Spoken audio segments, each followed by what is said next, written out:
Hey, what's up, y'all? I've been very excited to make this video. I held off for a little bit. So this is my AK-47.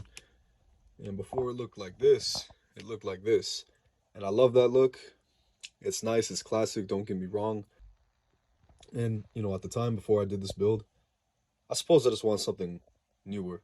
Steel mag versus polymer mag.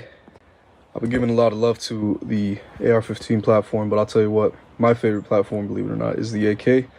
And I am hoping to buy another one with more modern M-lock rail system on it, all black. In my opinion, the AK-47 is an absolute masterpiece. And at the time, I was thinking about buying a completely brand new AK, but then I saw some really cool products online from Midwest Industries for AKs. And I started doing more and more research on exactly what I wanted out of an AK build.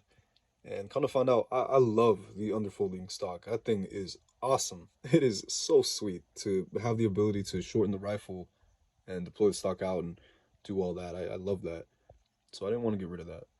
And, well, I already have an underfolder AK. What did I want out of the build? I asked myself, of course. That's what this video is about today. So let's go ahead and check this weapon, make sure it's unloaded as it is, but I like to do that in every YouTube video. And the weapon is unloaded, and my magazine is unloaded. So I'm going to go ahead and throw the magazine on just for the aesthetics, if you will, as it looks absolutely gorgeous when the magazine is on the gun. And I'm pretty sure you can't tell me that that doesn't look absolutely smoking and awesome. So let's go ahead and dive specifically into the build now. And just a quick disclaimer, there's plenty of videos on how to install the Midwest Industries Alpha Series handguard and red dot optic mount. I cannot do that as I do not want to strike. I've seen many other YouTubers talk about how when they made an install video or any kind of footage of them working on it, or rather if I even had a tool within the frame next to this, I would get a strike. Can't do that. But like I said, if you look up the installation videos, there's plenty of awesome ones on YouTube. So I actually got this done within an hour. It was super simple. Only a small amount of modification was needed. I really can't go into it. So like I said, this is more of a review, post-installation review video rather than like a how-to video. So keep that in mind. Speaking of installation, let's go ahead and start our segment out with installation. Reviewing the installation of this handguard was actually very, very simple. The only thing that needs modification is fairly obvious, especially once you watch the YouTube tutorials. But for the most part, it is kind of I can't say plug and play. I think that'd be dependent on your AK, but you do not have to modify the AK-47 itself. You have to modify the handguard, so that doesn't devalue the weapon. I know that in a lot of other brands, you do have to modify sometimes the rifle itself. I didn't have to do any of that. The one thing I could not do, and that's not Midwest Industries' fault, that's this AK is really old, is this guy right here will not move back. But that nut is in there solid. I can literally pick the rifle up by that nut. It ain't going anywhere. And normally, yes, you do have to flip that guy over all the way back and then install everything. But it was to the point where it was just so stuck. If I messed with it more, I didn't want to snap it off. You can see it's a little bit more bent than it should be. But I don't know why. I've been telling you, after shooting it and stuff, this guy ain't going anywhere. So I just left it alone, man, because it's a little bit more difficult for me personally to get AK parts, and I'll leave it at that because I, again, can't get into why. But just know that's how I roll with the rifle. Also, with that being said, you can kind of tell by the coloring of the barrel behind the handguard furniture. I don't think I'll be able to get a good angle to show you guys. Oh, yeah, you can kind of see it poking there. That barrel is super oxidized. This rifle is actually, old. It is a older AK. And don't say it's junk. It's not junk at all. It's just an older AK. It's lived its life. I'm not the first owner. I'm probably not the second or third. When I bought it during a more prominent time in the state I currently live in, that I'm not going to reveal in this specific video, it was easier to get this kind of stuff. And now, again, I don't want to get into that. Let's just keep the review going. I also went ahead and added a charging handle, extended that out before that wasn't present, and I'm really happy I did that because the purchase on this charging handle is a lot better than the original OEM AK, you know, charging handle. I'll say that right now. I also added this black pistol grip just to kind of match the rest together. I think it could look kind of cool if I left the brown one on, but due to the fact that I was going for a more modern look, I think the black suits a little bit nicer. I wanted to go with the Magpul one, but I think that this fits the underfolder specifically a hell of a lot better. But like I was saying, installation was easy. I build cars. I do construction and trade work for a living. And I've been building, you know, rifles and stuff before in my past and always modified guns.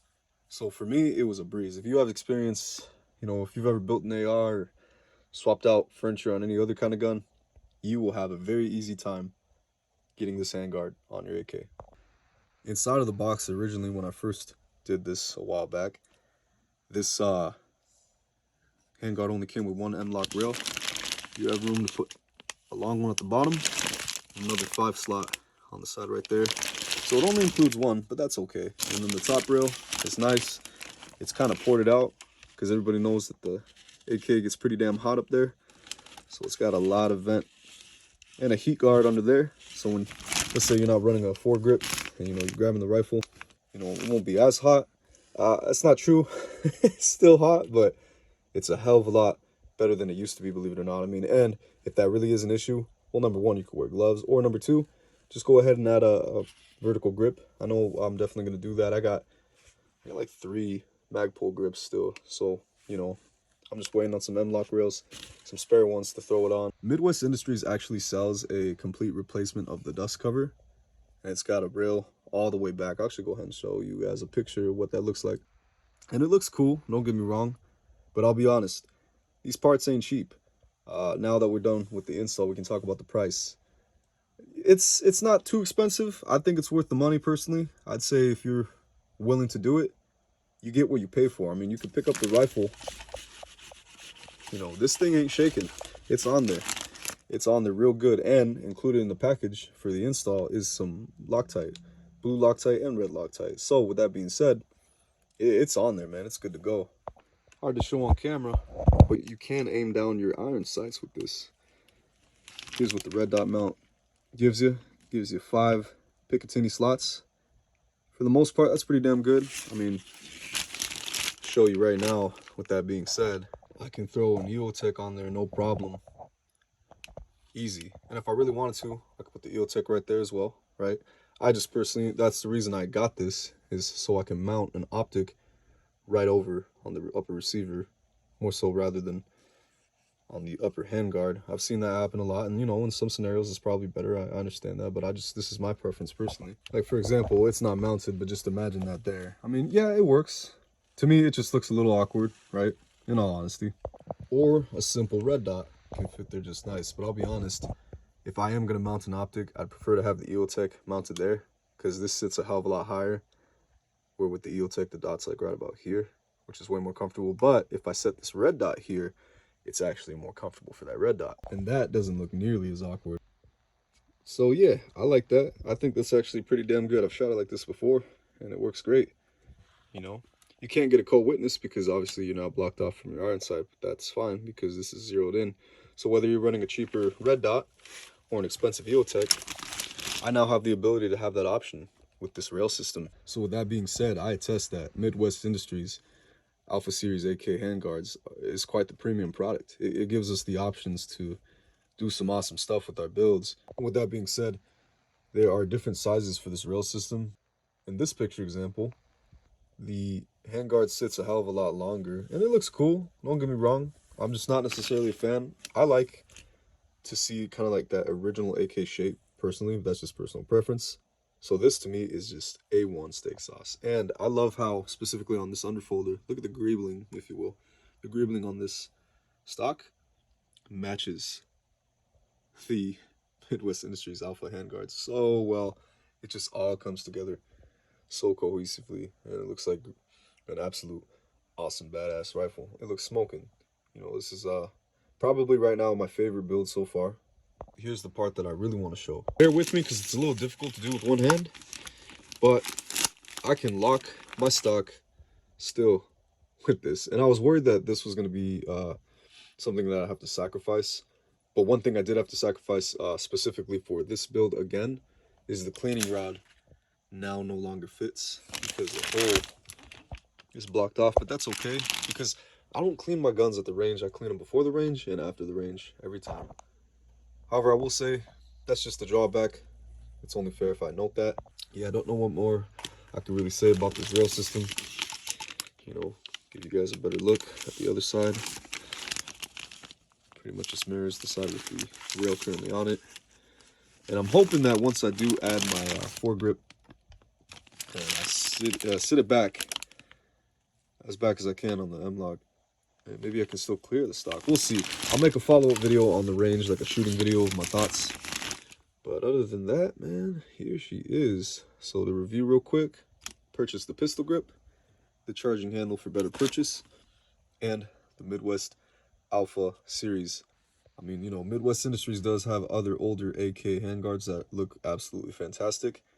But if it's not Alpha series, it's not compatible. You have to have the Alpha series to utilize this red dot mount.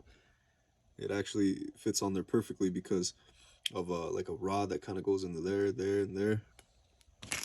So you can pick it up from here and it won't shake. Like I said, everything just sits so well. It's totally worth the price. I want to say it's like mid-range price. It's not super affordable, but it's also not super expensive. I really attest that you get exactly what you pay for if you purchase these products. I think I've said everything I need to in this video. I hope you guys enjoy this video. Let me know some feedback in the comments or what I could do better for next time possibly. Y'all have a good rest of your day. Thanks for watching.